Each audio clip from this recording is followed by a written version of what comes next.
Okay, welcome back. Tyler Cowen is next. He is a professor of economics at George Mason University and a prolific author. He's most famous, perhaps, for his blog, Marginal Revolution, where he publishes an astonishing average of about 5 posts per day. But over the course of his career, he's also published 15 books, more than 60 journal articles, an introductory economics textbook, and an extensive ethnic dining guide for the Washington, D.C. area. He also writes the Economic Scene column for the New York Times and contributes to the New Republic, the Wall Street Journal, and many other publications. His most recent book, The Great Stagnation, has become the most reviewed and debated economics book of the year. It's dedicated in part to Peter Thiel, and the book examines an apparent slowdown in U.S. economic growth, life expectancy improvements, and overall technological change. Tyler is here today to present his provocative argument that technological progress has slowed and that techno-optimism is misplaced, at least for now. Please welcome Professor Tyler Cowen.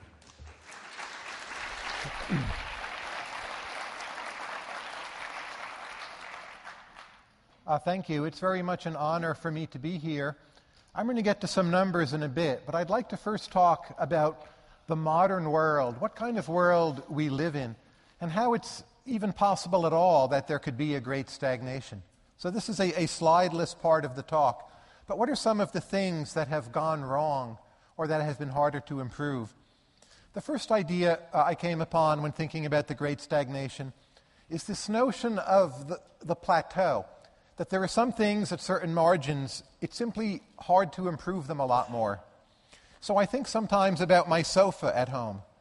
At home, I have a very comfortable sofa. And if you go to people's homes that are maybe a bit older, their sofas aren't as comfortable as mine, even adjusting for income. But when I think, how am I going to make my sofa a lot better? Basically, a sofa can only get so comfortable, is one way to think about it. Now, I may believe that 60 years from now, my sofa will read biodata from me and tell me when I need to go to the doctor. So there will be some future breakthrough. But I see in the world today, there are a lot of areas where we're at various plateaus. I think also, what was the big breakthrough of the mid to late 19th century? It was blending cheap fossil fuels with machines. This gives us air flight, it gives us the car, it gives us a lot of trains, and those in turn bring benefits of their own. But if you think, say, about the car, the next step of the car, say the flying car, we're very far from the flying car. Flying cars aren't safe. Flying cars are expensive. Flying cars don't fly is a big problem. So my tires are better, the car's safer, the sound system's better. We're getting these incremental improvements, but again, no breakthroughs. So I think of today's world as somewhat being a world at a lot of plateaus. Another way of putting this point is to think about what are growing sectors and what are sectors that are already fairly mature. In recent times, large and growing sectors have been healthcare and education. And these are pretty stagnant sectors. So something like making food cheaper for a lot of the 20th century wasn't stagnant. But food is already pretty cheap. A can of Goya beans, very tasty. It's very cheap. You could make it a little cheaper. But even if that can were free, I'd only be a little better off. So the areas where we need improvements, healthcare and education, basically in those areas we are working with people. And a general lesson of modernity is that working with stuff is a lot easier than working with people. Stuff is malleable. You can tell stuff what to do. You can kick stuff. You can scream at stuff. You can move stuff around. You don't have to get the permission of stuff. But all the great advances in working with stuff, which are truly real and vital and phenomenal, but a lot of those are behind us, and at the current margins, we now have to work with people. And that's another way of thinking about why there's been a certain amount of stagnation. Working with people is harder than working with stuff. Another force that comes to mind has to do with the nature of science and what the individual scientific mind can grasp. And there are a few ways of putting this concern. One way it's sometimes expressed is to worry that today science is over-specialized. Now, it may be optimally over-specialized. That is, the amount of knowledge in chemistry or mathematics or economics is so vast that the individual scientist has to specialize and quote-unquote over-specialize. There's nothing wrong with that. There's no other way to do it.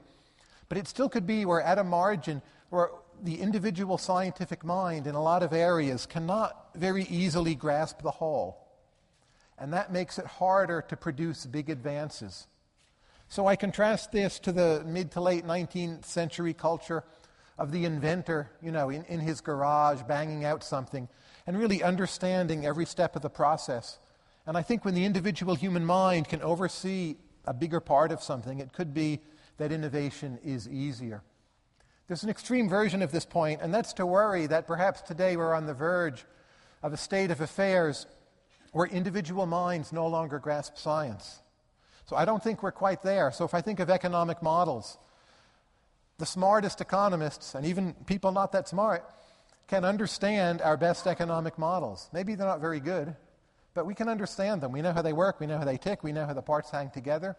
But the models, as they get more complicated, we have to face up to the possibility that we're living in a unique time where minds can grasp science, but maybe 50 years from now, science will not be graspable in a lot of areas by individual minds. So scientific advances may come from AI, but we could be at this funny in-between point where our minds can just barely grasp what science is telling us, but we can't grasp it well enough to be making these large major breakthroughs. And that's, again, related to this notion of over-specialization. 3 or 4 other factors behind stagnation. One is what I call rent-seeking. There are plenty of innovations basically in ripping people off.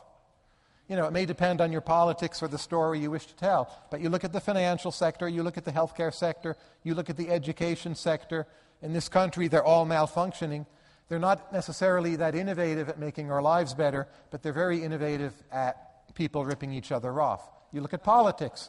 There's a lot of innovation in politics. Washington today is very different from Washington 20 years ago. I'm not sure that's for the better. So somehow there's been a shift in the allocation of human talent. A lot more has gone into people ripping each other off, and perhaps less into broadly based innovations that will elevate everyone's standard of life and advance the technological frontier. Peter Thiel very often blames regulation, as does Michael Mandel, another stagnation theorist. Think of it as pebbles in a stream. We keep on passing more regulations. Maybe on a one-by-one basis, a lot of them appear justified. But if you put too many pebbles in the stream gets clogged up. So if you ask a simple question, if we had to build today's energy infrastructure with today's regulations, no grandfathering in, no status quo bias, basically we couldn't do it. So here we are trying to build tomorrow's energy infrastructure with today's regulations, and we can't do that either. There's too much litigation, there's too much NIMBY, there are too many permits, there are too many levels of government that can tell you no, and this is simply making it very hard. Energy itself seems to be a major issue. 2 of the key turning points in the history of recent stagnation are 1973 and 1988/1999. These both coincide with energy shocks. Price of oil goes up a lot. Fossil fuels become more expensive. That costs a lot up front. It also means it's harder to work with stuff. Think of working with stuff as the easy thing to do. Working with humans is the harder thing to do. It gets harder to work with stuff. And as it gets harder to work with stuff, we invest more resources in the less productive sector. We invest more resources in learning better how to rip each other off. And we have an energy problem. You can think of it as if maybe nuclear energy, like might have been, would have been, could have been the next big thing, but it wasn't. It could be it's too dangerous. It could just be people are afraid of it. There's some different explanations there, but it didn't really become a world-altering revolution. And you can think of the current stagnation as, in a sense, the nuclear dream that never came true. When you read people writing about the future, say in the early 1960s, it's remarkable how much they overestimate the progress there will be. When you read people writing about the future in the 19th or early 20th century, it's remarkable how much they underestimate the progress there will be. A final factor I'd like to mention behind stagnation is just our educational system. We know it's failing at the lower end, but maybe more important is that it's failing at the upper end. It doesn't look like it's failing. Kids who go to great high schools, they go to Harvard, they earn a lot of money, they do fine, whatever, happily ever after. We all know that. But when you think about, are we really training the top 1% to become major innovators and inventors? I'm not sure that we are. It could be we have a culture which is too egalitarian somehow, maybe not nasty enough. I don't personally want it to be nastier. But when you go back in time and you look at the history of a lot of great innovative efforts, or you look at the management styles at Apple, it's not all nice and respecting each other. You look at mid to late 19th century Germany, a phenomenal innovation powerhouse. It was a somewhat authoritarian culture, anti-egalitarian in ways I and probably most of us would find objectionable, but nonetheless it delivered the goods in terms of innovation. Overall, what I find stunning is to compare the world we live in with the world of invention and innovation, say 1870s, 1880s, which is when the big breakthroughs really started to come. In those days, the 1870s, whether here in Europe, most people did not finish high school. And get this, they did not have peer review. They did not have resumes. They did not have LinkedIn. There wasn't much in the way of wealthy foundations. There was no internet. There weren't many, if any, good universities. The per capita standard of living, it's hard to compare over time, but to be sure, the United States per capita, say in 1900, was a poorer country than El Salvador is today by available measures. And yet those people back then, they kicked our butt when it comes to innovation. They so thoroughly crushed us that we should be embarrassed. And here we are parading. We have these wonderful things, our wealth, our freedom, our egalitarian culture. We have our foundations, we have our grants, we email our scientific buddies. And yet these supposed bozos back in 1874, we're eating our lunch. And I think that's a very important, very significant lesson which we as a culture have not yet digested. We do not sufficiently value, love, honor, innovation. We have not made a kind of theology of it. Rather, we have moved in the opposite direction. Now, that's my portrait of the modern world. Let me just show you some pictures of numbers, and then after that I'll close by talking about how we might get out of this mess. That's my book, which lays out some of these arguments. This is median family income. There are a number of ways you can read this graph. It's a little complicated. Let me give you two ways of putting it. Since 1973, median family income in this country has gone up less than 30%. Since 1969, male wages at the median have gone down. Stunning facts. It is true our lives are better in some ways that are not captured by these numbers. It's absolutely true. Crime rate is lower. New York is more pleasant. There's some fun stuff people back then didn't have. But nonetheless, no serious economist back then would have predicted this. This is the number one sign of growth slowing down. Here's some other numbers. This is something called TFP by economists, total factor productivity, sometimes called multi-factor productivity. This tries to measure how much of economic growth comes from new ideas.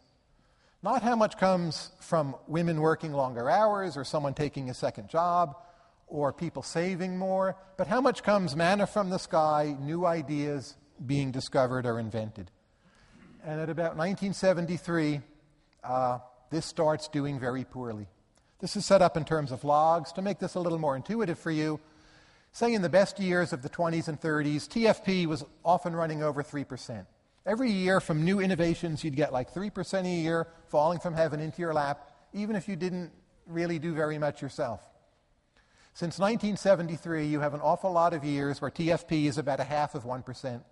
Lately, TFP has been running at about 0.5%. The late 90s are an exception, but most of the time, by this measurement, this admittedly imperfect measurement, we are innovating at a rate at about 1/6 that of the better years of the 1920s and 1930s. And yes, the 30s were the Great Depression, but they were still a remarkably innovative time. This is the single most depressing graph I can think of at this point in American history. 1973 is the break point. Here's high school graduation rates. They peaked in the late 1960s.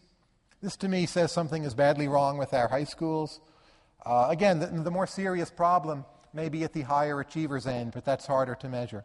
But basically, our K-12 education system is dysfunctional, and this is starting to hurt us. Unemployment now is very high, as you all know. But the funny thing is, there are a lot of firms that would love to hire more workers. They just can't find workers with the training they need. You have the odd phenomenon in Silicon Valley that there will be acquisitions or mergers or takeovers, not to get the products of the firm being taken over, but just to get their workers. You take the firm over, throw away their products, keep the workers. That to me says something is badly wrong with education. And it gets back to the notion that it's easier to work with stuff than people. In 1900, 6% of Americans graduated from high school. To get that from 6% up to like 70%, I don't want to say it was easy, but we were working with the more easily educable students.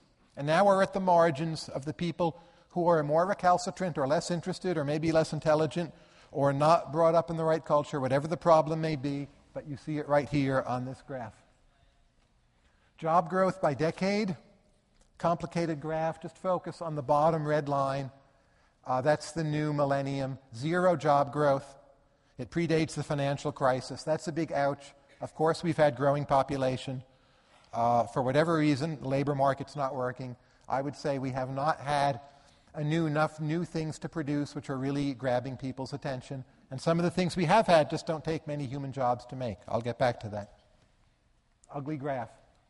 Here's another one, crop yields. You all know about the Green Revolution. It's less commonly known. Green Revolution more or less ended in the early 90s. And agricultural productivity since then has gone up at a much slower than average rate. So even when it comes to food, progress seems to be slowing down. I would not say it's a big problem in America because the Goya beans are still cheap. Steak is still pretty cheap. But around the world, this has been a very serious issue. It's another reason to be concerned. Life expectancy. I'm a big fan of Sonia Arison's work. I do think there will be future breakthroughs. But if you look at the rate of growth in life expectancy, post-1950, it's much slower. It's at about a third of the rate as pre-1950. Think of the big advances. They're like clean water, vaccines, and antibiotics. Most of that is the earlier part of the 20th century. That was the low-hanging fruit. We're now on to some tougher problems. Yes, I do think we'll someday cure cancer, and there'll be future advances. But in a lot of areas of medicine, progress has slowed down. Antibiotic resistance is coming upon us. We may even be losing ground. The public has somewhat lost faith in vaccines. It's, again, not an altogether encouraging story. Here's just some graphs on our dysfunctional healthcare system. Let me skip those. The bottom line is we're spending a lot of money. We're not getting better results. When you look at the great stagnation in the U.S. in particular, I think a lot of it is healthcare. There have been advances in healthcare, but we're just paying way too much for them. I think we're running the risk of moving to a world where all of the gains, or most of the gains, are captured by the elderly. Nothing against the elderly. I'm approaching that period myself at some point in time. But nonetheless, when the world is such that people aged, say, 0 through 60 or 65 don't see a lot of gains from growth, even if your old age is much more pleasant, there is still something in the political economy of this which I think will prove problematic. Retirement today is a lot nicer. Jobs are less tough. People are more able to get around, to travel. Old age is much better. That's wonderful. No need to deny that. But we're veering perilously close to a world where older generations are getting all the gains from economic growth, and I think that's not healthy. More on the healthcare system. It's a mess. No need to read that. Looking forward, we're getting older, and I think there are two forces racing against each other. I'm not sure which will win. The good news is that a lot more countries are getting close to the scientific frontier. I think they're not as close as it's sometimes claimed. So like truly new ideas coming from China and India, we don't have them yet. There's still a pretty small number of countries on the frontier that can do something really new. There's North America, there's parts of Western Europe, there's Japan, probably Australia and New Zealand, Israel, and that's about it. And even a lot of what happens from those countries happens in this country. And just all those countries, I think except for Israel, they're getting older, and they're getting older pretty rapidly. So most innovators are fairly young, and if our populations are getting older, this is again a cause for concern. But the good news is a lot of potential innovators in China, India, Brazil, Turkey, wherever, are coming online. Who is going to win this race? I would say we don't know. But so far, we're losing this race. China and India, they make things cheaper, but they're not producing that many new ideas. So far, we are losing this race. A way to make this intuitive is that by the year 2030, the average age structure in the U.S. will be like current Florida. Now, 2030 is not that far away. In 2030, you can imagine what Florida will be like. So we're going to become much older. We need to worry. All is not lost because other countries have a lot of young minds that will be coming online. So anyway, that's the basic nature of our predicament. Living standards aren't going up for the average person nearly as much as they ought to be or perhaps could be.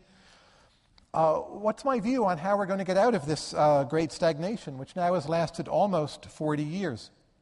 I think there are a few options. I'll review them very briefly. Let me just say one other thing about the Internet. The one area where there's been fantastic progress is the Internet and telecommunications, like the iPhone.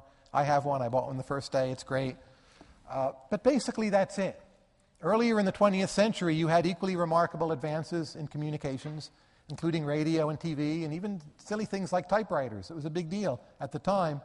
What we're trying to do is run a capitalist system on one vital sector, and otherwise a lot of rent-seeking and privilege-grabbing and stagnant growth and spending too much on healthcare. That's the world we live in. But this stuff, it's great. No need to deny it. But here's the way to put it. We know the final outcomes are kind of unimpressive. So the more you think that iPhone, whatever, is great, the more you have to revise down your sense of how these other sectors have been doing. So you can be as optimistic about the last 10 years of this as you'd like to be. It's fine. I am too. But it just means the other sectors have actually then done all that much more poorly. Anyway, ways out of the great stagnation. One possibility is, the genome being sequenced in biotech and medicine. This, of course, is possible.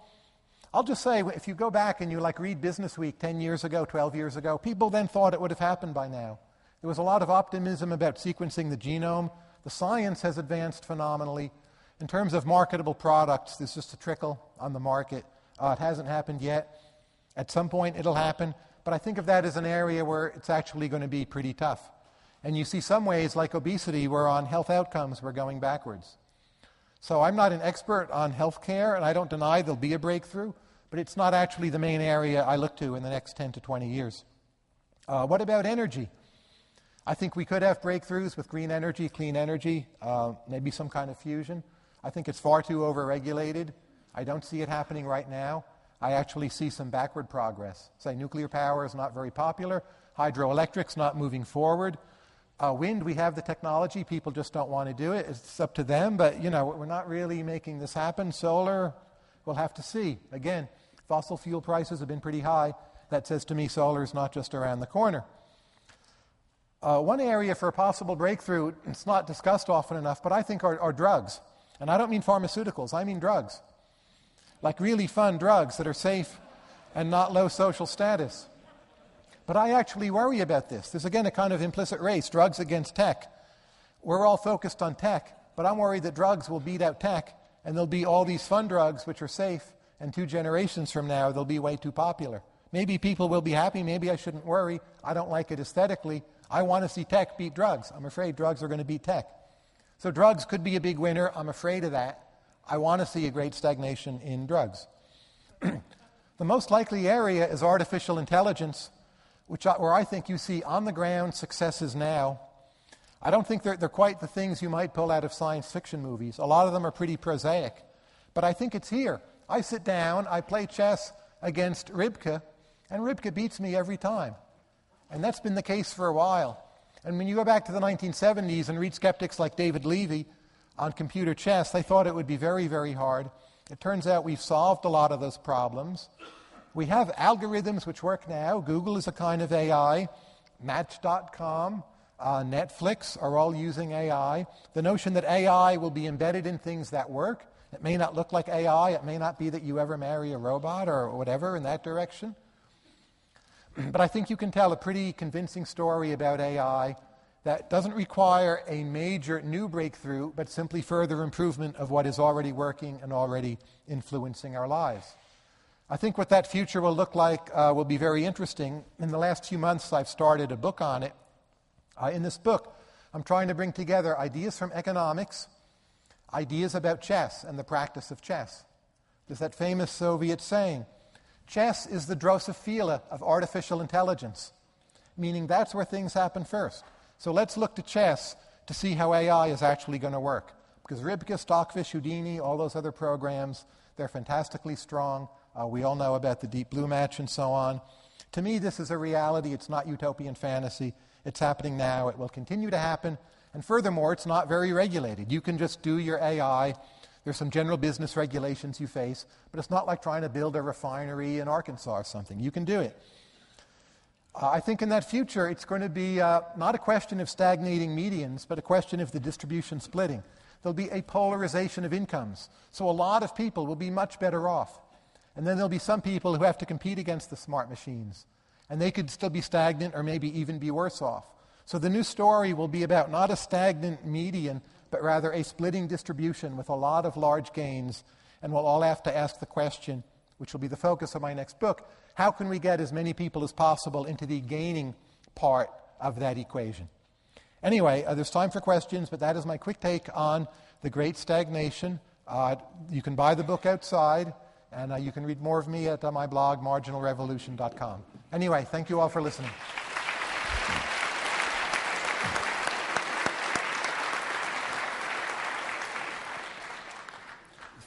Yes, question? It seems to me that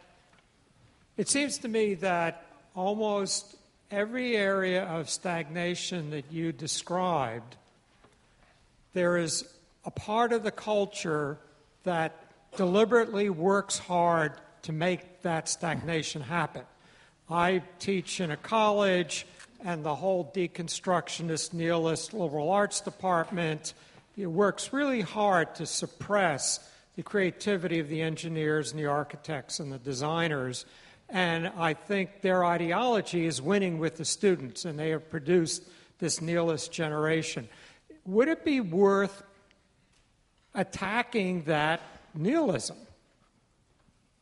That's a good question. I face similar issues in my academic life, so I understand pretty well your point. But I always tend to ask, what's truly the forcing variable here? So there's a lot of hostility towards science, but why aren't the pro-science forces stronger? And I'm not sure that the pro-science forces simply making rhetorical moves is enough to do it. I think in part there's some broader social equilibrium where a lot of forces have left the defense of science because they, at some implicit level, feel science is offering them less. And thus they're moving into other ideologies. So maybe the Great Stagnation is in part a cause of that development. There are just fewer reasons to ally yourself with science. One of the encouraging things about singularity thought is that it's putting forward a new vision where people can see new and better reasons to ally themselves with science. But I tend to think, as of attacking the enemies may be a waste of time. It's really constructing the positive vision that's going to get the job done. Yes? Yeah. A lot of people in this audience probably read Martin Ford's book, Lights in a Tunnel, about automation displacing a large number of people, especially with development of AI. I don't know whether you read the book, but... Sure, of course. Yeah. It's a seminal book, brilliant book. So can you comment on that, please? If you're curious, there's a symposium online I did at the New America Foundation a few weeks ago where I talk in detail with him on his book. I like his book. I think it's brilliant, but I think he's too pessimistic. Robin Hanson, in one of his papers, has pointed out the returns from owning capital and owning machines and how much you can do with that. And I don't think Ford has enough on that. I think if you can automate services like healthcare and education, there will be very strong gains for a lot of people. And even people who do not themselves work well with machines will get some significant real wage gains. So I think he's too pessimistic. I think his concern is a very valid one. But keep in mind, smart machines, they need people to work with them. And not all of those people need to be brilliant engineers or programmers. So smart machines will create a lot of new jobs. Smart machines don't just get things right. There are long periods of transition coming at different speeds in different areas. And along the way, smart machines need a lot of help, including, help from the janitors or whoever it will be. So I think he's asking the right questions, but I think he's a little too pessimistic. Since I can't actually see where the mics are, I was supposed to call on you all, but why don't I delegate that? Tyler, thanks so much for your thoughts. John Chisholm. Hi.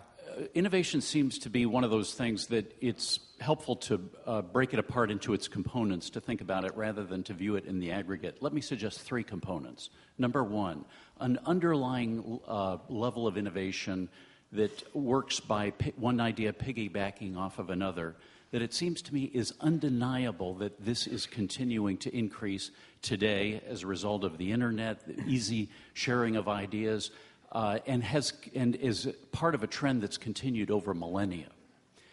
The second component is one that you mentioned, which is certain industry by industry, and some industries have been held back by regulation and by privilege and so forth. Healthcare, for example, and the collaboration, implicit or explicit, between large pharmaceutical companies and the FDA, which has kept out smaller competitors and thereby harmed innovation in those sectors. A third factor is the transfer of major segments of the economy from the United States to overseas, which has, such as manufacturing, and with it the innovation associated therewith, which has affected the rate of innovation in the United States. But if you look at the global level, not so. And your household income chart looks at just the United States, I believe in it. I think if you looked at the whole world, you would not see that thing tapering off, but it would be continuing to go up. So, and this is a way of looking at the question that seems to me sheds light on it. There are many points in your comment. Let me take a few of them working backwards. There's been median income stagnation in the U.S., but not in poorer countries such as China and India. Almost any country playing catch-up has done extremely well. And that good news is more good than our bad news is bad. We should all completely welcome that. But still, when you get back to the question, the countries on the frontier, the technological leaders, U.S., Canada, Western Europe, Japan, how have they done in terms of growth? It's a pretty dismal picture. And in the longer term, that picture being dismal will also hurt the countries playing catch-up. Japan is maybe the most serious case of stagnation at all. And that's hardly ever disputed. But for more than 20 years, they've had various gains in quality improvement, but growth traditionally understood basically has just stopped there. And I think that's a kind of wake-up call. People didn't think that really could or would happen, that you would have an advanced economy, not that they do everything right, but they have reasonably good institutions. They grew at a phenomenal pace after the Second World War, and then they just woke up one morning and growth stopped. Now in Italy, which is facing a fiscal crisis, there hasn't really been growth for at least 10 years. The U.S. has certainly had some growth. It's had an odd distribution. It hasn't benefited its sort of a typical household that much. You couldn't say that here growth has stopped, but it's become skewed and not nearly as useful as it could be.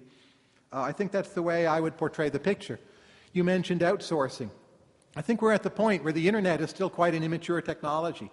It hasn't brought a lot of the real gains to people. The real gains to people will be taking education and healthcare and making them much better and much cheaper. The internet has done some amount of that, but for the most part, it hasn't done that.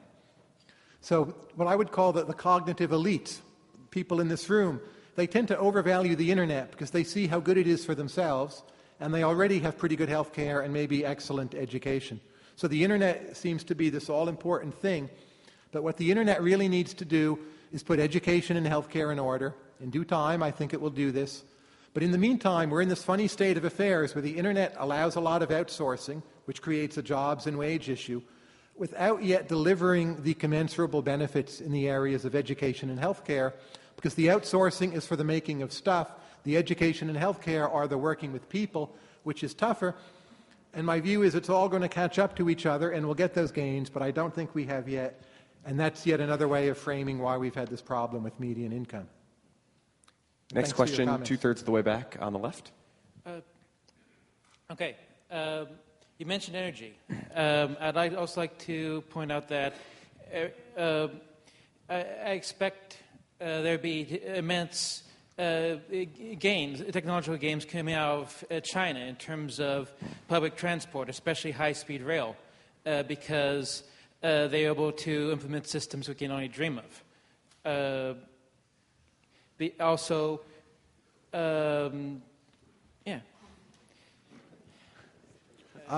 China is an important issue. There's a new book out. It's called Racing the Red Queen.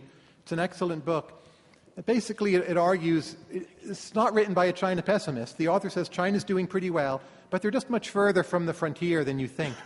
And if you look at actual Chinese academic and scientific institutions, simple measures like rates of plagiarism, rates of cheating, integrity of research standards, they're pretty far from the frontier in my view, and I'm actually more worried in the next 20 years about China holding together. So I think it will take longer than a lot of us have expected to get new ideas from China. Their high-speed rail is probably a boondoggle. I think of it as fiscal policy. It may or may not end up working. It could well be 30 years from now they were really, really glad they built it. Quite possible. But right now they're a low value of time culture. And the notion that China needs high-speed anything when per capita income is like $4,000 something, only a little bit above El Salvador, that to me is a little funny. Think of it as an investment. It may pay off. Right now it's not an advance. It's a kind of fiscal white elephant. Next question right here in the first row. You mentioned across a number of industries, we've been very innovative in ripping each other off. Do you see that as sort of a regulatory failure or a cultural failure or something else entirely? I think it's both. So think of three of the main rip-off sectors as being healthcare, education, and finance. All three are highly regulated. In a lot of ways you can blame the regulations, but in all fairness, one has to note, in part they may be regulated because there's a lot of rip-off going on. I think healthcare, you have an unholy mix of massive government-driven third-party payment combined with the human imperfection of not thinking rationally about death and choice at the margin and what a life is really worth. And you bring those two things together and you just get a huge mess. So a doctor tells you you ought to have something done. The doctor has a commercial motive. It's very hard to say no to the doctor. You sat in the office, you pulled down your pants, you said, you're in a vulnerable position. You did 17 things the doctor just told you to do, and now he's telling you pay me more, or even better, have a third party pay me more, and you're going to say yes to that too. It's a big mess. Supply side is all screwed up. The healthcare problem is not about coverage. It's about supply side incentives, lack of competition, lack of accountability. We're pretty far from fixing it. You can blame regulation, but not only. It's human imperfection. Education, I just think, is generally hard for a lot of people. A lot of people self-educate extremely well, probably a lot of people in this room. But a lot of people just don't want to learn. We're going to have to solve that problem. If wage polarization continues, I think you'll see a future with a return to something like Victorian or military discipline.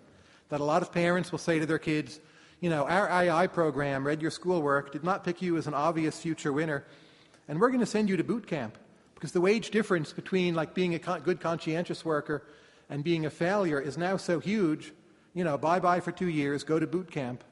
And I think we're going to see this come back in the world to a pretty high degree within the next 50 years. And then finance. Finance is a tricky problem. My best guess is sometime maybe in the early 1980s, people in financial markets figured out different and new ways to play the game heads I win, tails you lose. Some of the times the loser is the taxpayer, and it's because of regulation and bailouts. But some of the times it's actually creditors or a broader society or pension funds or other traders. And it's not only a regulatory problem. But they keep on playing this game, and it's kind of a drain of capital and a drain of talent. And venture capital is highly productive, but I don't think all parts of the financial sector are giving us the value they originally had promised, because somehow, through complicated arbitrage across synthetic asset positions, there are ways to game the financial sector. The cat is out of the bag. I would say we don't know how to regulate it. You look at something like the Dodd-Frank bill, it's a huge mess, doesn't solve the basic problem, may have some good elements, but essentially it's an admission of failure, and I never thought that bill was really a very good idea. Its regulators are showing they don't really understand the game that's being played. Next question, standing up in the back in the aisle. You said it's easier to work with things than people, and a lot of the topics relate to how we repair the system, how we change things, that education system is broken, for instance, or the healthcare system is broken. But the healthcare system is partly broken because every year we get fatter, and the education system is an outdated system that won't take us into the next millennium. How much of it comes back to individual responsibility, and how do we build the leaders to lead the others? Assume that most people don't want to educate themselves, as you said. Most people don't want to take that responsibility, but they want to be led that way. How do we do that? There's a lot to that, and of course a lot of the K-12 problems stem from its governmental nature, which to me just makes no sense. No reason why that should be an area where we, cut off competition at the knees. My optimistic but speculative vision is we'll have smart AI doing a lot of educational functions, and it may not even start here. It may start in Singapore or Denmark or who knows where. And the entrenched interests will never really lose the political battle, but people will just do end runs. So if you want to learn how to play chess, you don't go to a K-12 school. You maybe hire a chess teacher, or you buy Ribke, and Ribke does a pretty good job, actually. And that works. What does Ribke cost? It's $40. There are similar programs you can get off the web for free with a little more time. So if you imagine education following that model more generally, people pull it down for an almost free price. And the real issue is, not teaching people. Information is cheap. The real issue is motivation. The kids who don't want to learn, how do you get them to learn? And then we're back to the Victorian ethic and the boot camp and parents seeing wage polarization and wanting to take some pretty drastic steps. I think they will do that outside of our current public educational system. And I just think over time that system will be competed away. And my speculative optimistic vision is not that that will happen in the next 10 years, but that it will happen in the next 50. And AI will be a large part of that story. Next question, back to the front row. Hi, my name is Yuri van Geest. Great talk, thanks a lot. You mentioned demographics as a key driver for innovation, or lack of innovation.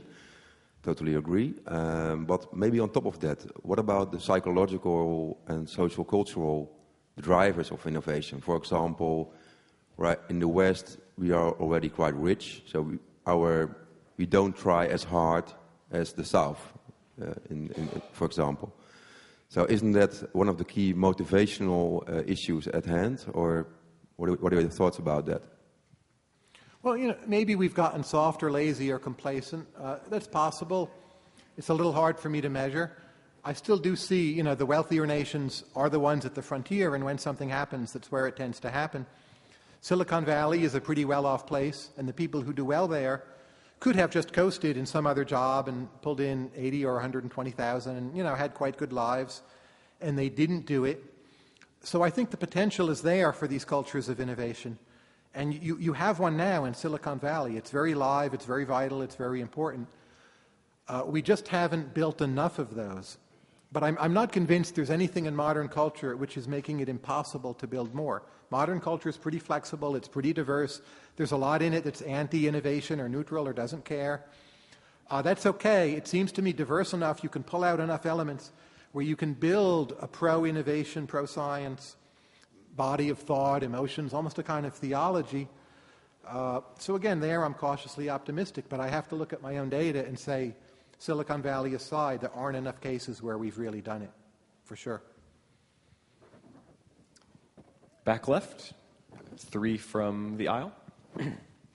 In a lot of your graphs, the stagnation starts in the early 70s. What do you think happened in the early 70s? I would say there are what you might call two waves of stagnation, to invoke a somewhat mixed metaphor. The most obvious stagnation is something like 1999 to the present. And that, to me, when you look in the numbers, is completely impossible to deny. There should be unanimity on that. There has been a stagnation for the last, say, 12, 13 years. Very bad, more of a stagnation than what came before. The broader period of time, since 1973, there's a kind of overall stagnation. But in between, you have some number of what appear to be pretty good years, and when I go back and look at them more anecdotally, I tend to be more and more convinced they are pretty good years. They were also offset by some bad years, and the whole doesn't add up to that much. But it's not just stagnation every year, like 1995 through 1998. Partly it's information technology making retail more efficient. Those were pretty good years. They're good years in the job market. They're good years for median income. It just kind of loses steam. It's as if we don't have enough modules pushing forward. A lot of it's just information technology. So when that slows down in a smallish number of areas, there's nothing behind it. Sort of like a rugby wave to pick up the energy and run with it. That would be my best guess. I think the immediate trigger in 1973 was the oil price shock, an event whose historical importance is still somewhat underrated by economists. I do not view the price shock as the cause of the whole stagnation by any means. It's just one factor. Think of the price shock. It's like when you have an argument with your boyfriend or girlfriend and then you split up. The argument reveals a lot of underlying problems. In a sense, the argument causes you to split up, but the underlying problems cause you to split up. The argument just shows you the problems. And I think of the oil shock as like that argument. We realized we had sort of run out of steam. The moon landing was a kind of amazing last hurrah for that earlier culture of innovation. I remember it as a kid. I was 7. It was great. And I thought, my goodness, what's going to come next? So many of us thought that. And, well, we all know the subsequent story. There's been information technology and not that much else. And oil price was what kind of announced that there was less in our pockets than we had thought. Next question, third row on the right. We know we keep talking about all the financial innovations that have happened in the last 20 years. Could you comment on the lack of innovation in the monetary system? Because what you're really talking about seems to me, when you talk 1973, that revaluation of the price of oil really was predicated on the dollar, which was the reserve currency of the world, still is supposedly, but going off the gold standard. And then the entire world now became a fiat money system. How does that play into all of this? Well, the monetary system, it means a lot of different things to different people. There are some people, possibly you're one of them from your remark, who think monetary policy in this country has been impossibly bad. That tends not to be my view. My view tends to be, when it comes to money and finance, the relevant lack of innovation is that we somehow cannot very well monitor risk-taking by banks and other financial intermediaries. There's an informational asymmetry which we haven't solved. It means we don't regulate very well. It means shareholders don't have a transparent sense of what's going on. Bondholders do not. And that inability to measure, track, and monitor risk. The pro-risk-taking technologies have so outraced the monitoring technologies, and then there's sort of privilege and laws and regulations surrounding this lack of transparency. And it's that, to me, not monetary policy per se, where we have failed and don't really have a new idea as to how to make finance work better for us. We're out of time for questions at the moment. We're going to go into discussion. Tyler, you're right here. Michael Vassar is going to come out and join us momentarily, and we'll have a few more minutes for questions after the discussion. Michael Vassar, as many of you know, is the president of the Singularity Institute. Previously, he was co-founder and chief strategist at SirGroovy.com, an online music licensing firm. He's also worked at Aon Corporation and the National Institute of Standards and Technology, and even served overseas in the Peace Corps. Michael's been writing and speaking about the safe development of disruptive technologies for a number of years. He has analyzed the risks of advanced molecular manufacturing for the Lifeboat Foundation and authored a paper called Corporate Cornucopia for the Center for Responsible Nanotechnology. He has a bachelor's degree in biochemistry and an MBA, and he argues that information technology and biotechnology is enough to get us to the singularity, even if other fields continue to disappoint. Please welcome Michael Vassar here to debate, or perhaps more discuss, the great stagnation with Tyler Cowen. Hi, Tyler. So, I'm really happy to be speaking with you about this. I have a lot of things that I wanted to say about your book, and I talked to you about it a little yesterday, but watching your presentation today made me think of two other things which I thought were pretty important, and which may be digressions, so we don't want to stay on them for too long. But since this is the Singularity Institute, I noticed that there's a graph that's flat for high school degrees, and then you have a graph that's kind of flat for the GDP. But, looking forward, what fraction of the GDP had a high school degree in 1950? In 2050, with all of these AIs, what fraction of the manufactured base will itself have a high school degree? Mostly a joke. Never mind. Fell flat. The serious question, you said that we don't know how to regulate finance.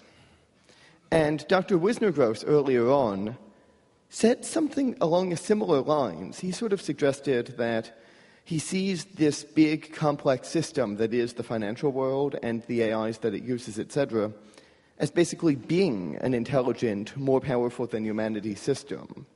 And that I would characterize that as the statement that, the singularity has happened, at least in the Vingian sense, fairly recently, and we're out of the loop, which, from my perspective, does not sound like a basis for a lot of comforting predictions. What are your thoughts? There's two separate issues there. Let me start with finance. My point, I guess, is a little less metaphysical than what this other gentleman is suggesting. I just meant to say that if you have one of our regulatory agencies look at a bank or look at Fannie Mae, there was a whole agency devoted only to monitoring the mortgage agencies, and it completely failed. Some of it is an incentives problem, some of it is a knowledge problem, but we're just not doing a good job. We're not close to doing a good job. We passed a huge financial reform bill It's not close to having fixed any of the problems, and we may have another financial crisis this year coming from Europe, and Dodd-Frank has really done nothing useful and maybe done some harm. Now, can one give this a metaphysical reading, the notion that there's some spontaneous order embedded in the financial world which can usefully be compared to an AI algorithm? I would just say I'm not sure, but the problem is there in any case. Now, on education, there are different ways you can read a stagnant or falling high school graduation rate. I'm well aware that in a first-best equilibrium, maybe the optimal graduation rate from high school is 0, or 10%, or 50%. I'm completely on board with that. But we're not failing because we're moving to that first-best optimum. We're failing because the institutions are terrible. So when that rate is flat or stagnant, it's because a lot of schools in this country are awful.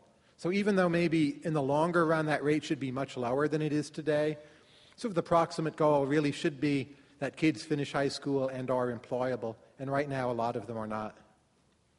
Well, I've done my part on that. I worked in a high school for a year with actually 0% graduation rate in the state of Ohio, which was a quite fascinating experience. How'd they get it down so low? Did you impose tough standards? No, they imposed extremely low standards. You have to be able to pass at the 9th grade level, and you would not believe how low the 9th grade level is in 5 different tests, but the education was so dysfunctional that no one could.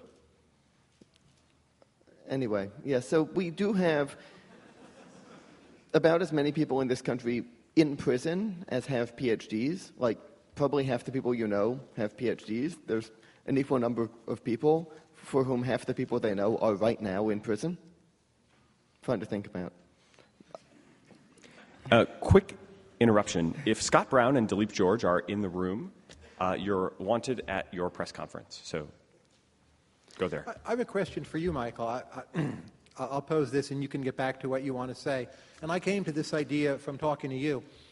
And for those of you who don't know Michael, I think he's a very profound thinker in these areas.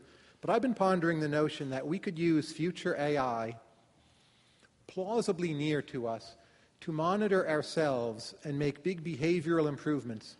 So you'd have something like an iPhone in your pocket, but it would read biodata. It would somehow measure your mental states. It would tell you what you're doing wrong, and you would read it at the end of every day, every hour, every minute. I don't know. You'd be on a date. It would tell you about the other person. And at least some of us would take that feedback and get a lot of the low-hanging fruit of avoiding our behavioral mistakes. And that would make working with people suddenly a lot more productive. Do you think that's going to be possible, or do you think that's pie in the sky? I think that that's pretty much Google's vision right now, and that they're closer to it than people think, especially if you see the tech community as essentially part of a Google innovation complex, the way I kind of do. So if that's the case, you go to TechCrunch Disrupt, and every other company is pointing towards that vision, or pointing towards some other vision of monetization, of reputation and decision-making. So I'm not sure I'm happy about that vision. I'm not sure I'm unhappy about it. Why are you not sure you're happy? I think I'm happy. I'm worried people will ignore the little thing in their pocket telling them what to do. Well, in the doctor's office, that is definitely an issue. And I actually owe my thanks to Jan, who's speaking a little later, for the idea of a checklist manifesto app, which could perhaps help some of these problems. You've heard of the checklist manifesto. So when it matters, I really want to make the right decision. On the other hand, even if a statistical algorithm tells me that I should move to Missouri because there's this really cute girl there, and it doesn't want to tell me that because it just wants to set things up. Its predictions say that we'll be happier that way. I'm not sure how I feel about my life being arranged like flowers in an ornament for my own benefit by, a God that actually has my interests at heart. I'm not sure I'm against it. I really just don't know how I feel. The alternative may be your mother, of course, right? Yeah. Not in my case, but anyway, yeah, it might. I'm not saying, I'm really unsure. But here's my question for you about that question. In the Great Stagnation, you focus on GDP growth. And I basically think, yeah, we're done with GDP growth, probably permanently. But Peter was talking about movement towards development and his concerns that we should not have this concept of there being a development and we're going towards it. But I think that in people's heads, in their images of the future, in their visions for how life should be, there really is a kind of specific image which is generalized from the lifestyles of the rich over the last few hundred years and generalized from military effectiveness. And those are the two sources for metaphors, it seems, that give us moon landings as something desirable and big parks with green gardens as something desirable. You know, having what the rich have and having what makes you a powerful military. And we've kind of got those things now, which makes it not impossible to improve our lives, but possibly difficult to improve our lives in ways that look like wealth. So the system Tyler just described could potentially make our lives stupidly, ridiculously much better. Like, it's hard to even imagine how much better your life could be if you always made the best decision about everything, intuitively, impulsively, because you had the right hunch and something was beaming the right ideas into your head. But I don't know what it shows up as on the GDP statistics. See, I still think there's more room for real economic growth of the traditional kind. If you just take the household budget of the typical household earning about $49,000 a year, maybe there's a kid or two, and you look at the role played by housing expenses and transportation, they're a pretty big part of that budget. And if you toss in a medical bill, these are still remarkably good lives by the standards of human history in all ways. But I think people at that income level who appear to now be stuck there, if they were earning, say, $140,000 a year, would really have much, much better lives just by having fewer material worries in terms of the tightness of the household budget. And I would like to see future economic growth make those people much better off. I think we can do it. It hasn't done it right now in some ways. But the notion that we're all just operating in the mental dimension and you'll build virtual reality and people will just have fun and do the right thing and marry the right person and your iPhone buzzes in your pocket when you're talking too much on a date, that will happen too. But I think those households, people below the poverty line all the more, to get them up to our higher level is crucially important. We can do it. It is by no means impossible, and it's still there to be done. I mean, it seems to me that we have some data on this. There's this extensive field of hedonic psychology, which does suggest that there's a budget which you have to get people up for the below which wealth really does matter. But that budget seems to be pretty low. Now, Tyler and I want to live in, I suspect, global cultural hub cities. And there's only a limited number of people who can fit into those cities unless we have better infrastructure and better transportation, etc. So we're willing to pay a pretty large fraction of our personal incomes to do that, and it makes all of our other expenses much greater.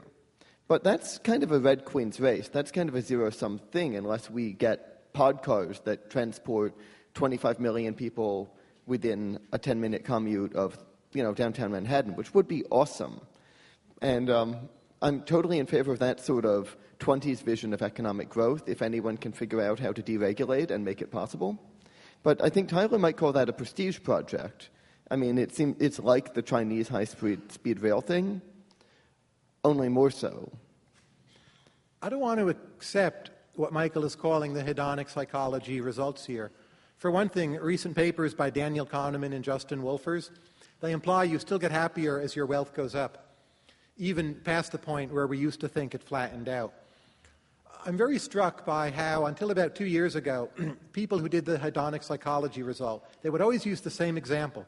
They would say, once your income gets to about the average level of the income in Greece, you don't get any happier. Now, 2 or 3 years later, no one uses that example anymore. And why is that? There's downward risk. Some of the Greek wealth was an illusion.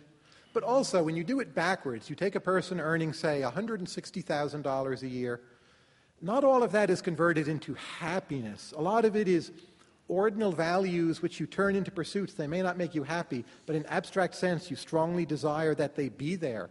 Maybe like some of your charitable giving. And then if you take that away from a person, you can see more easily the loss. So it's not just about happiness. Wealthier people have produced and enjoy a lot more good in this rich, diverse, pluralistic sense that I think we still want to build on for some time to come. I totally agree. I totally do think that people can be better off if they have the cultural capital to use wealth in pursuit of reasonably coherent values. I tend to suspect that the school system, which, we can all be known, actually was created, not to a non-trivial degree, to strip people of the cultural capital that would allow them to pursue things that might be more valuable than happiness. But that doesn't seem like the subject for the discussion. We only have 17 minutes. And on the core point, I think Tyler and I agree that there has been an underperformance of technology and science relative to reasonable people's expectations before 1973. That there has been a fairly abrupt shift from a rapid to a less rapid growth mode due to certain technological bets not paying off, certain avenues of expansion, exploration, inquiry being shut down, like nuclear power, and some things just taking a little longer than they might have been expected to, or being blocked by copyright and IP, I think. So, that said, it's really hard for me to say with any confidence that I think life has not gotten better at a continuing or accelerating rate. From 1973 to 2011, essentially, I do not spend any time doing things that people did in 1973. Like, I would not eat anything that was available in a grocery store or restaurant. It wasn't that bad. It was. I remember. I remember 1987, 1988. I remember all of these foods that my parents were so excited by when they came out. These instant foods and packaged foods. Blame your parents. Seafood then was much better. Food is better now, to be sure, but especially if you add in obesity costs. I think progress in the food sector is not all that amazing. You and I have pretty special tastes. We are what I call infovores. We spend a lot of time on the internet. We want very particular, diverse, niche things. And those things weren't in 1973. But I was alive in 1973. I ate food. Every now and then. And I don't see it as that far behind where we are now, even though now I love being able to get, Bolivian food from the Cochabamba region whenever I want from food trucks, and no way was that possible way back then. Well, let's talk mundane infovores. We are unusual in how much we read. The average American will apparently never read a book after graduating from high school or failing to do so. So Tyler and I are screwing up the average. We each force thousands of people into illiteracy, and I humbly apologize. However, ordinary infovores watch 4 hours of television, and I've seen the TV from 1971 too, and it's god-awful. And, you get 1,000 hours of better programming. Tell me the actual Eudolon production of watching today's typical show is not at least a few dollars per hour greater than that watching a typical show from 1970, and I'll say, why aren't we watching reruns from 1970? See, in my view, TV is mostly just something to talk about, and that's how most people use it, and it serves that function somewhat more productively, but not that much more. But I want to ask a question of you, Michael. This is the Singularity Summit, and I'm never quite sure what to make of the notion of singularity, and I feel you're the person to ask, since you're the president. Well, thank you, Tyler. Okay, Now, the singularity, let me first pose my question. The word has a lot of different meanings, and I'm not sure I grasp them, so I don't want to judge like the singularity. But the root of the word suggests that it's something unique. And when I look at the closest thing we've had to a past singularity, which to me is the late 19th, early 20th century, the coming of cheap food, to me it seems pretty gradual. It seems governed by ordinary economic laws. It took quite a while, and there was never a moment where the processes driving that, someday, woke up and said the connection is now complete, and anyone took over. It was That's incredibly awesome. A normal state of affairs. Now, why is the next singularity either deserving of the name singularity, or why won't it just be, gradual improvement but at a more rapid pace? That's my question. Wow, I think that was the highest density of intelligent statements that I disagree with that I have ever heard. This is why I ask you. Well, okay. First, when I think of the singularity, the analogy people in the Singularity Institute would tend to use would be less cheap food or the early 20th century, 19th century, grandiose as that was and unmatched in change since, as 1895 was. When I think of the singularity, though, I think more in terms of the formation of the first self-replicating RNA molecule, or maybe the first symbiotic relationship between two life forms. Yeah, I was not around for that. Yeah, but or at the very smallest, maybe right, or at the very smallest, maybe the invention of brains.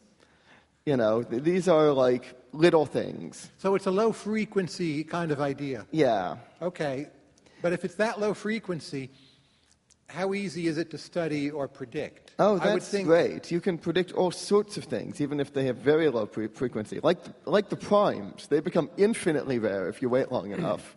But you can still predict them. They're going to be just where this equation says. But anyway, no, I'm serious, though. You predict things by analytic thought and deductive logic, not just by induction. Now, you are the ultimate fox in the fox-hedgehog dichotomy. And I hope that I'm not the ultimate hedgehog. In fact, I think he's probably in this room somewhere. But I do appreciate this, but I think that this is one of those places where, how when it's in the really hard predictions, you just have to be a hedgehog? That's the only way to do it? Give me your best low-frequency prediction. Give you my best that is a fabulous one. So I'm going to wake up tomorrow morning and the sun will shine, doesn't count. Ooh, lift one from Robin. Pick any of his. Your prediction. No, give us your best. Robin's probably influenced my thinking more than anyone else, so lifting one of his would work. Okay. But, okay, either economic growth will continue in the long run or it won't. Seriously. I mean, that would be a great one, but we can't expect the status quo of it kind of going on what I mean by that is economic growth continuing in the very long run is weird. It's weird to even think about. It implies something that's completely batshit crazy by any normal standards. Like, either we will have an amount of progress comparable to the last 300 years in the next 300 years, or we won't have an amount of progress comparable to the last 300 years in the next 300 years. But an amount of progress comparable to the last 300 years again, that does not put us on the Starship Enterprise. That puts us in the Q continuum. Let me give you my alternative prediction. I have more of a cyclical model of civilizational rise and decline, and I certainly do not think ours will decline anytime soon, but I do feel it will decline before we hit the point where thinking through exponential economic growth implies something absurd. So my prediction is that ours will decline before we get to that point. All right. And if so, then my concern is how soon? Because when I see risk of decline, looking forward using my models, it looks like the sort of great stagnation you're talking about would be the most immediate first candidate for a major risk, and also the least deadly. All of the other candidates look like everyone dies scenarios, pretty much. So I'd like to know how you see a way of maintaining our institutions and our system of government and a high level of freedom in a society where there is ever-increasing unemployment, ever real negative GDP growth and rapid real negative GDP growth with respect to things like housing and food and energy, which you've spoken about, and possibly a rapidly improving standard of living, but hugely improving manufactured output, hugely increasing product of goods, just no system for distributing wealth and security. I sometimes call myself a utility optimist, but a revenue pessimist. Mm-hmm. So I do think we're going to have more financial crises. One of them will be at the sovereign fiscal level for this country. It's happening now in Europe, and I think this will truly be terrible. But that said, I don't think unemployment rates are going up. I think they're right now steady at 9%. That's pretty bad. but there are actually a lot of democratic countries that have had unemployment that high or higher for decades. It's nothing to get complacent about, but it hasn't led to, riot, revolt, and revolution for the most part. I think you see, historically speaking, a lot of quite stagnant eras which are fairly stable, including a lot of medieval times. Now, not all of medieval times is stable by any means, and certainly not all of it is stagnant. But the regularity I see is that it's the times of technological advance. Look at the early to mid-20th century. The most phenomenal era is also the most destructive. If you look at medieval times, again, new technologies bring certain problems with warfare. The 17th century, you have problems with technology and warfare. So I think the stagnant times can be pretty steady. It's quite possible a lot of people will look back on the Great Stagnation with nostalgia. Now, that's not my view. I'm more optimistic than that. But I'm not worried about stagnation leading to revolt and riots and the like. We're getting older as a society. That's a very good predictor of stability. I think the patterns of immigration we've had, largely Latino, are also very good for the stability of our country, and falling crime rates. Over the same period of all the stagnation, crime rates have consistently fallen, and they've fallen by more than people thought they would. It's not like the 60s where there's riots and people at Berkeley calling for the overthrow of this, that, and the other. I think politically speaking, we're in a pretty stable time, and we have a pretty big cushion for our scientific and technological failures. Well, I really hope you're right. I can't let the unemployment ride because the U.S. measures unemployment so differently from other developed democracies, and it really looks more like 18 or 19%, but measured the way anyone who was inventing the statistic not to hide realities would. But I do hope we're not facing riots and revolution. We do have people saying they're occupying Wall Street and people calling for a Tea Party and breaking the Republican Party in two. And, I'm not sure. I haven't been there. You've been around for longer. You've seen what the 60s looked like. Tame times right now, in my view. You look at these Occupy Wall Street protests. Maybe some of you were there, either holding signs or throwing eggs at them. I don't know what. I wasn't there, but they're privileged people. They go to these demonstrations. They put on weight. They meet each other. It's like Facebook. And that's fine. There is a real problem with finance. I don't mean to mock that. But I think you can in some way mock those as demonstrations from a kind of world historical point of view.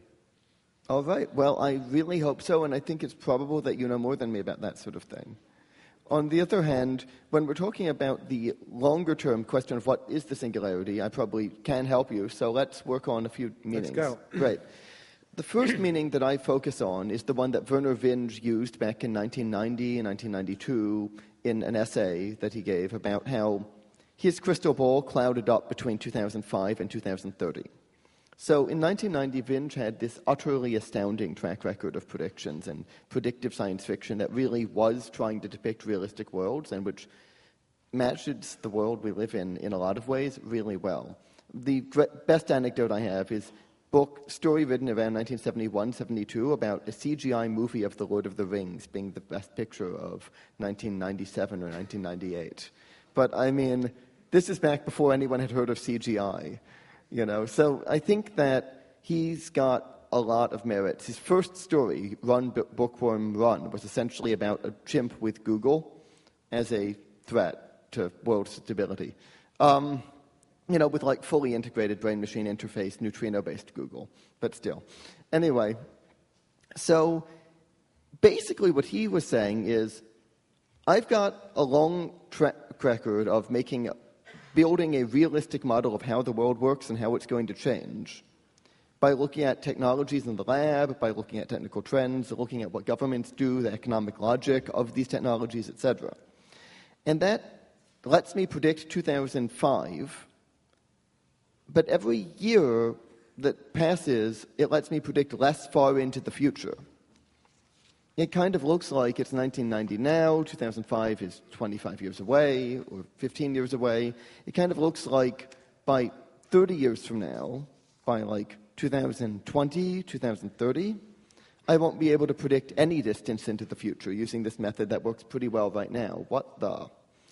And that, of course, led him to think, one thing that the technologies that are being developed do suggest from a huge number of lines, whether it's pharmacology, drugs Tyler was talking about, or brain-machine interfaces, or molecular biology, educational science and cognitive science, computer science, AI, management science. A lot of different trends, finance, seem to be towards the creation of systems that are smarter than humans. And one thing that could be a game changer, could make it so that you can't predict the future from the past, would be if the basic Uber trend is towards the development of greater than human intelligence, which takes things in a completely different direction. That's how I would characterize Vinge's view, and I think that it's reasonably on, and it suggests that directing the values, directing the dynamics coming out of that greater than human intelligence, whatever form it takes, is the last chance we have to pull on the steering wheel and jam history in one direction rather than another if we can figure out where we want to send it.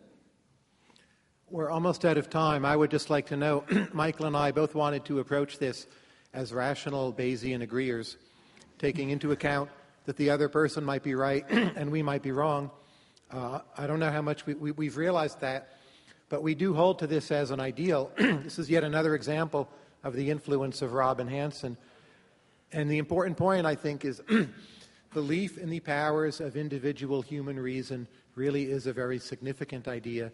And I think that's the most general notion we've both been trying to get across. Michael, would you care to sum up on that? Oh, thank you, Tyler. Yeah, I actually agree. This is, to my mind, what a debate ought to look like. And a really major motivation in my life is to try to give a big enough data set of this, that people have some idea. When I first came to the U.S. from Kazakhstan, when I brought my wife from Kazakhstan, I wanted to show her instances of rational debate that didn't involve me, and I couldn't find any in any book or TV show or media source.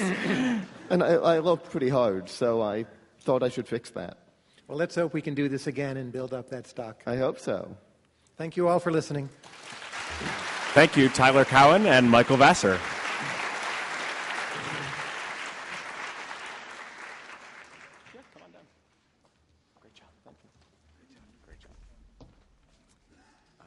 Are below mine. Great. There you go. Okay, a couple of quick announcements. First of all, since Robin Hanson was mentioned a couple times,